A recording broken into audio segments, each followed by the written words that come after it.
মাউত। আল্লাহ বলেন যার জীবন দিয়েছি মৌতের স্বাদ গ্রহণ করাই লাগবে। মৌত কার জন্য মাপ আছে? যারা বলেন মৌত কোন নবী রাসূল আলী আওলা কেউ মৌত থেকে রেহাই পায় নাই, পাইছে, কিন্তু আপনি আমও রেহাই পাবো না। আল্লাহ বলতেছেন নিল্লাযী খলাকাল মাউতা ওয়াল হায়াতা লিয়াবলু আইয়ুকুম আহসানু আমালা। আল্লাহ বলতেছেন হে বান্দা তোমাদের আমি মওত আর হায়াত দিয়ে সৃষ্টি করেছি। কথা বলেন, অত কথা বলতেছেন কেন? আল্লাহ বলতেছেন আমি সমস্ত বান্দা বান্দির আমি মওত আর হায়াত দিয়ে সৃষ্টি করেছি আর পরীক্ষা নিব, তাই আমি দুনিয়ার মধ্যে পাঠাইছি। কি নেবে জোরে বলেন, কি নেবে? পরীক্ষা। কিসের পরীক্ষা? আমার আল্লাহ আমাদের কর্মের পরীক্ষা নিবেন। কিসের পরীক্ষা? জোরে বলেন, কর্মের পরীক্ষা। যে যে কর্ম করবে সেই কর্মের প্রতিফল তারই ভোগ করা লাগবে। কথা বলেন ঠিক না বেঠিক কথা? আমার আল্লাহ তাআলা বলেন ওয়া মা খলাকিতুল জিন্না ওয়াল ইনসা ইল্লা লিয়াবুদুন। রব্বুল আলামিন বলেন হে জিন হে মানব তোমাদের সৃষ্টি করেছি একমাত্র ইবাদত করার জন্য। কার ইবাদত? কথা বলেন। আল্লাহ বলেন তোমার রবের ইবাদত করার জন্য দুনিয়ার মধ্যে তোমাদের সৃষ্টি করে পাঠাইছি, কিন্তু আমাদের সে আল্লাহর ইবাদত করার দরকার। কথা বলেন আছে কিনা? হে দুনিয়ার মা বান্দা, রব্বুল আলামিন বলতেছে হে আমার বান্দা তোমাদের জন্য সুন্দর একটা দুনিয়াটা সৃষ্টি করেছি, সুন্দর দুনিয়ার মধ্যে চলে যাও, আমার ইবাদত করো, আর আমি যখন ডাক দিব তখন আমার ডাকে আমার কাছেই ফিরে আসবা। জোরে বলে সুবহানাল্লাহ। রব্বুল আলামিন বলেন লা ইলাহা ইল্লা হুয়া আলাইহিল মাসির। আল্লাহ ছাড়া কোনো ইলাহি নাই, আর আমাদের প্রত্যেকেরই আবার আল্লাহর কাছে ফিরে যেতে হবে। হবে কিনা? কথা বলেন। তাই আমার আল্লাহ বলতেছেন সুন্দর দুনিয়ার মধ্যে চলে যাও, আমার ইবাদত করো, আমি যখন ডাক দিব আমার ডাকে তোমরা আমার কাছেই ফিরে আসবা। জোরে বলি সুবহানাল্লাহ। তখন আমরা প্রত্যেক মানুষ আল্লাহর কাছে ওয়াদা করেছিলাম হে রব্বুল আলামিন দুনিয়ার মধ্যে যাব তোমার ইবাদত করব, আর তুমি যখন ডাক দিবা তোমার ডাকে তোমার কাছে আমরা ফিরে আসবো। জোরে বলি সুবহানাল্লাহ। ওয়াদাটা করেছি কার কাছে? কথা বলেন। ওয়াদাটা করেছি আমার আল্লাহ তাআলার কাছে। সুন্দর দুনিয়ার মধ্যে এসে সে আল্লাহর ওয়াদা কি রাখছি? জোরে কথা বলেন না কেন? রাখেছি। ওয়াদা ভঙ্গ করলেন কার সঙ্গে? কার সঙ্গে? সে আল্লাহর হাতে ধরা দেওয়া লাগবে কি লাগবে না? কথা বলেন লাগবে কি লাগবে না? আল্লাহর সঙ্গে আপনি করলেন কথা গড় খিলাপ এবং চালাকি, সেই আল্লাহর হাতে ধরা দেওয়াই লাগবে। কারোর মাপ আছে?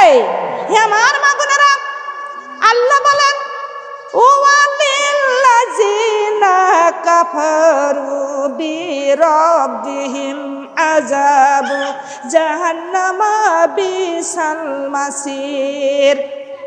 আমার রবের একটা কথা যে অমান্য করবে সে কাফের হয়ে জাহান্নামে যাবে, আর জাহান্নামটা বড় জঘন্য স্থান, সেখানে তারা থাকবে চিরস্থায়ী। জোরে বলে নাউজুবিল্লাহ। ঘোষণাটা কার? ওয়াদাটা কার? কথা বলেন। তাই সেই আমার আল্লাহ তাআলার একটা কথা অমান্য করা যাবে কি? আমরা কি অমান্য করিনি? কথা বলেন। হে আমার মা বোনেরা, মওতের পরে চলে যেতে হবে কবরে। কবর আমাদের একদম নিকটে। কথা বলেন। কয়দিন থাকবেন কবরে? হে আমার মা বোনেরা, কবরে যখন আপনি আমি যাব সঙ্গে সঙ্গে মুনকার নাকির ফেরেশতা আসিয়া বলবে মান রব্বুকা ওয়া মা দিনুকা মান নাবিয়ুকা। কয়টি প্রশ্ন? কথা বলেন। রব আমার আল্লাহ, ধর্ম আমার ইসলাম, নবী আমার মুহাম্মদ সাল্লাল্লাহু আলাইহি ওয়াসাল্লাম। কয়টি প্রশ্ন? না পারলে প্রশ্নের জবাব শুরু হয়ে যাবে কবরের আযাব। কথা বলেন ঠিক না বেঠিক? রব আমার কে? কথা বলেন। সে রব আপনার আল্লাহ, কিন্তু সেই রবের ইবাদত করার দরকার আছে কিনা? জোরে বলেন। রবের কথা মান্য করা যাবে কি? প্রশ্নের পর প্রশ্ন চলে আসবে। যখনই বলবেন ধর্ম আমার ইসলাম, তোমার ধর্ম ইসলাম, ইসলাম আমাদের প্রচার করার দরকার আছে কিনা জোরে বলেন। ইসলাম ছাড়া কোনো গতি আছে কি? মোহাম্মদ, আমাদের নবী মোহাম্মদ সাল্লাল্লাহু আলাইহি ওয়াসাল্লাম, সেই নবীর আদর্শ মানার দরকার আছে কিনা জোরে বলেন। নবী ছাড়া কোনো উপায় আছে? আর আপনি সেই নবীর বিরোধিতা চললি হবে না, হবে কি জোরে বলেন। লা ইলাহা কালিমা, লা ইলাহা কালিমা, লা ইলাহা নাই কে হয় নাই আমার আল্লাহ সারা, লা ইলাহা কালিমা, লা ইলাহা নাই কে হয় নাই আমার মাওলা সারা, লা ইলাহা কালিমা, লা ইলাহা কালিমা, লা ইলাহা ইল্লাল্লাহু মুহাম্মাদুর রাসূলুল্লাহ সাল্লাল্লাহু আলাইহি ওয়াসাল্লাম। আপনার ধর্ম কি? কথা বলেন, জোরে বলেন। এই ইসলাম, ইসলামের জন্য কত মানুষ জীবন দেশে কিনা জোরে বলেন। আমার নবীজি উহুদের ময়দানে দাঁত ভাঙ্গেছে কিনা, হাজার হাজার পাথর মেরেছে কিনা, তাও কি ইসলাম ছাড়েছে? জোরে জোরে কথা বলবেন কিন্তু ইসলাম ছাড়েছে। হ্যাঁ আমার মা বোনেরা, কিন্তু আমরা একটু ভয় দেখালে ইসলামের পথ থেকে আমরা চলে আসি। কথা বলেন না কেন? ইসলাম আমাদের ছাড়া যাবে কি জোরে বলেন। আমাদের নাম কি? আমাদের পরিচয় কি? আমাদের পরিচয় হলো আমরা মুসলমান, জোরে বলি সুবহানাল্লাহ। আর আমাদের ধর্মটাই ইসলাম, আমাদের ধর্ম ইসলাম। দুনিয়ার মামুনরা মুসলমানরা কোনোদিন মিথ্যা কথা বলতে পারে জোরে বলেন? কারোর মনে কষ্ট দিতে, কারোর ধোকা দিতে, কারোর জমি টাকা পয়সা মেরে খাতি পারে? কথা বলেন নাকি? খালি মাথা ঝাঁকান কি? হে আমার মা বোনেরা, কিন্তু একটা হাদিসের কথা মনে পড়ে গেল। কিন্তু একটা মুসলমানের সন্তান, তিনি হলে একটা ইহুদির কাছ থেকে ধার নিয়েছিলেন। ধারে নিয়ে তিনি সফরে যাইতে একটা হাতির উপরে উঠে যাইতে রাত হয়ে গেল। হাতিটা কলা গাছের মধ্যে বেঁধে রেখে তিনি ওখানে বিশ্রাম নিতে লাগলেন। বিশ্রাম নিতে তিনি ঘুমিয়ে পড়লেন। এমন সময় হাতিটার দড়ি ছিঁড়িয়া, ওরে শিকল ছিঁড়িয়া কলা গাছগুলো সবই খেয়ে ফেললেন এবং ভেঙে ভেঙে নষ্ট করে ফেললেন। এমন সময় ওই মালিকের, ওই ক্ষেতের মালিক ওই কলা গাছের বাগানে দেখতে আসিয়া দেখে ওই হাতিটা কলা গাছ সব খেয়ে নষ্ট করে ফেলেছে এবং ভেঙ্গে ফেলেছে। হাতির তো এটাই কাজ। কথা বলেন। তখনই ওই বাগানের মালিক, কলা গাছের মালিক আসি একটা ইট মারলেন। হাতিরা ওখানেই মৃত্যুবরণ করলেন। মৃত্যুবরণ করার পর তিনি ওখানে দাঁড়িয়ে আছে। ওই হাতির মালিক তখন জাগরন্ত হয়ে দেখে হাতিটা হাতি ওখানে পড়ে আছে। তখন তাকায় দেখে একটা বৃদ্ধ লোক দাঁড়িয়ে আছে। ওই লোকটার কাছে যা বলতেছে, আপনি কি আমার হাতি মেরেছেন? বলে হ্যাঁ। বলে কেন আমার হাতি মারেছেন? বলে আমার কলা গাছগুলো সব খেয়ে নষ্ট করে দিয়েছে, তাই আমি হাতিটার একটা ইট মেরে ফেলেছি। ওই হাতির মালিক তখন একটা ইট মেরে ওই বৃদ্ধ লোকটার মাথায় লেগে সঙ্গে সঙ্গে মারা গেল। তখনই মারা যখন যায়, তখন ওই হাতির মালিক ওই বৃদ্ধ লোকের কাছে দাঁড়িয়ে আছে। কেননা আমি একটা ইট মারলাম আর মারা গেল, হয়তো আমি যদি এখান থেকে চলে যাই তাহলে অভিভাবকের কাছ থেকে আমি মাপ চাইতে, ক্ষমা চাইতে পারবো না, কিন্তু আমি আখিরাতে ধরা খেয়ে যাবো। জোরে বলে সুবহানাল্লাহ। ওটা হলো মুসলমানের সন্তান। কিসের সন্তান জোরে বলেন? আর মুসলমানের সন্তান কোনো দিনই মিথ্যা কথা বলতে পারে কি? জোরে বলেন। হে দুনিয়ার মা বোনরা, তখন সন্ধ্যা লেগে গেল। এমন সময় ওই বৃদ্ধর দুইটা সন্তান, দুইটা পুত্র ওখানে এসলেন বাবাকে খোঁজ করার জন্য। খোঁজ করে দেখে বাবা মৃত্যুর লাশ পড়ে আছে। তখন দেখে একটা যুবক দাঁড়িয়ে আছে। যুবকের কাছে যে বললেন, হ্যাঁ যুবক, কিন্তু আমার বাবার কে মেরে ফেলেছে? ওই যুবকটা বলতেছে, তুমি কে, একে কে হও? বলে, আমি এদের দুইটা পুত্র। বলতেছে, তোমার বাবার আমি একটা ইট মেরেছি আর তোমার বাবা মৃত্যুবরণ করেছে। বলে, কেন ইট মেরেছেন? বলে, আমার হাতিকে ইট মেরে ফেলেছে, তাই তোমার বাবার ইট মেরে আমি মেরে ফেলেছি। তখনই ওই বৃদ্ধর দুইটা পুত্র বলতেছেন, কিন্তু তোমার হাতের বদলে আমি 5টা হাতি দিব, কিন্তু আমার বাবাকে তোমার ফেরত দিতে হবে। কোনোদিন কি দেওয়া সম্ভব? কথা বলেন, কোনোদিন দেওয়া সম্ভব নয়। কিন্তু তখনই বলতেছে, এই কথা যখন বললেন যুবকটা, তখনই 2 চোখের পানি ছেড়ে দিয়ে কাঁদতেছে, কেননা আমি তো ভুল করে ফেলেছি। কিন্তু হাতের বদলে হাতি পাওয়া যায়, বাবার বদলে কিন্তু বাবা পাওয়া যাবে। কথা বলেন, পাওয়া যাবে? পাওয়া যাবে না। তখন ওই দুইটা যুবক ওই হাতের মালিককে তখন 2 হাতে রশি লাগাইয়া তখনই চলে গেল। তখনই ছিলেন, ওই সময় ছিলেন ওমর ফারুক রাদিয়াল্লাহু তাআলা হাজরে। বলে সুবহানাল্লাহ। কিরা বিচার করবে? ওমর ফারুক। ওমর ফারুকের বিচার। এমন সময় বিচার হবে, বিচারের রায় হয়ে গেল যে এই যুবকের ফাঁসি দিতে হবে। জোরে বলি সুবহানাল্লাহ। কি দিতে হবে? ফাঁসি। অন্যায় অন্যায়, অপরাধ অপরাধ। যে আমার দলের হোক না আপনার দলের হোক, কথা বলে না কেন? ঠিক না? সেটা আমার দলের হোক না আপনার দলের হোক, অপরাধ অপরাধ। আপনার সন্তান কেন না হয়, তাও মার কাছে অপরাধ, সন্তান অপরাধ। কথা বলেন ঠিক কি বেটা কথা?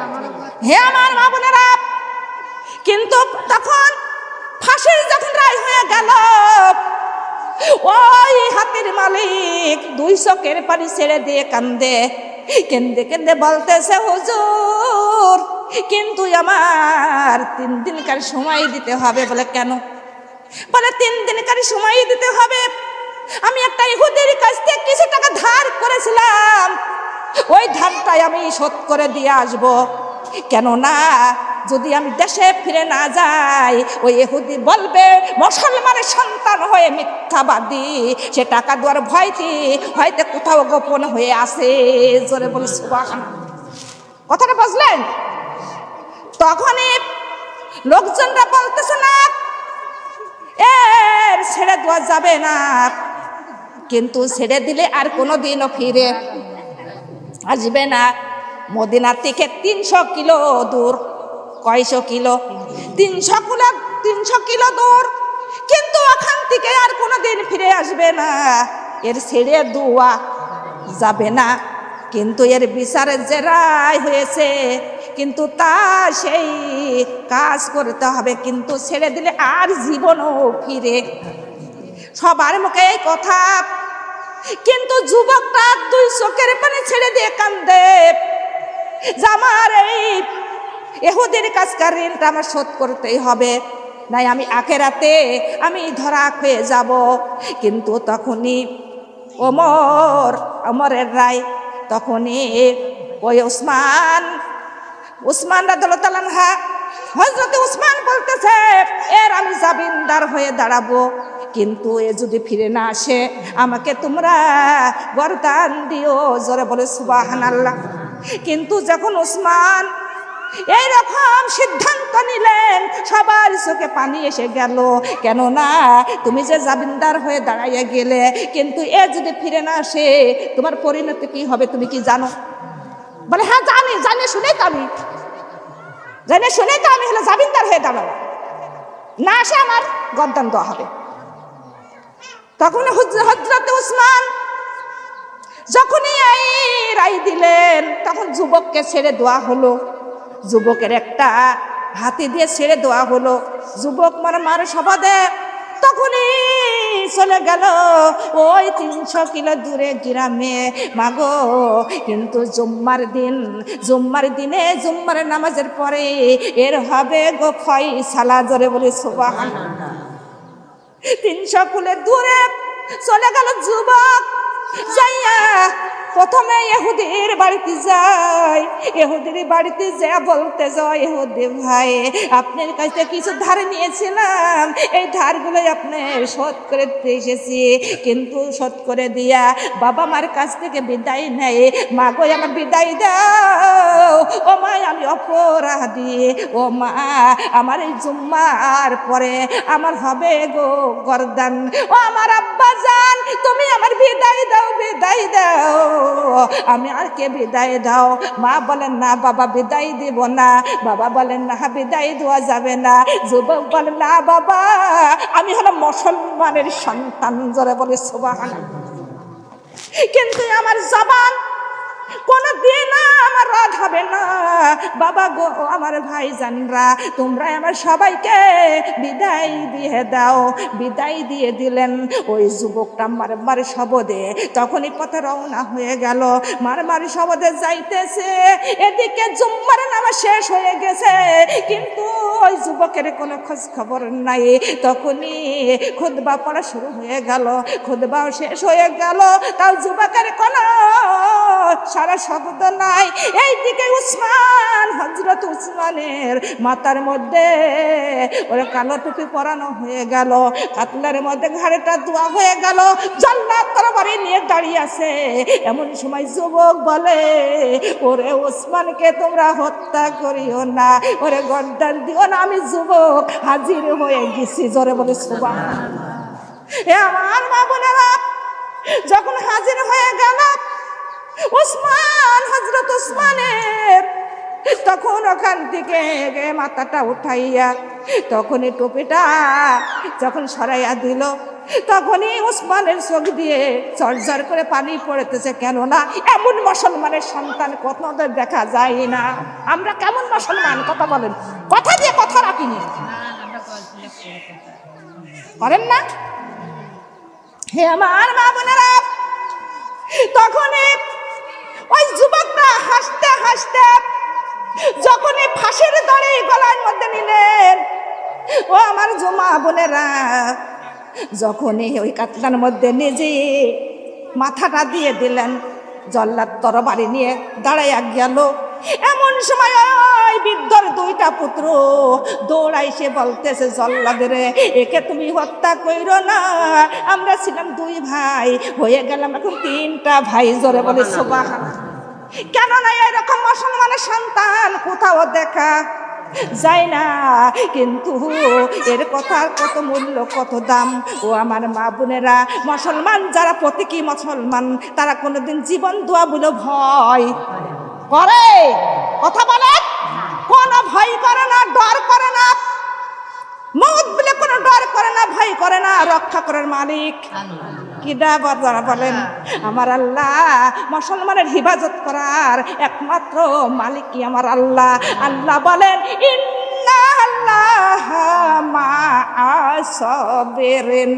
আল্লাহ বলেন, হে মুসলমানরা তোমরা ধৈর্য ধরো, আমি আল্লাহ তোমাদের সঙ্গে আছি। জোরে বলে সুবহানাল্লাহ। কালিমা লা ইলাহা, কালিমা লা ইলাহা সুবহানাল্লাহ ওয়ালহামদুলিল্লাহ লা ইলাহা